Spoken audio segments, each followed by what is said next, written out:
अस्सलाम वालेकुम नाज़रीन, कोस्तान न्यूज़ सर्विस में अॼु अहम ख़बरूं। मोटरवे ते लोणीकोट थाणे जी हद 32 मैल स्टॉप वटि कार ऐं मज़दा में टक्कर, को बि जानी नुक़सान न थियो।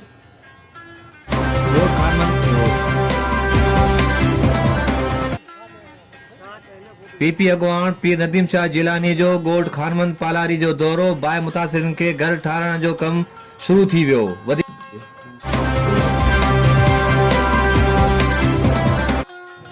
ॻोठ खानमंद पालारी जे बाहि मुतासिरनि में एमपीए ज्ञानचंद इसराणी पारां राशन मोकिलियो वियो।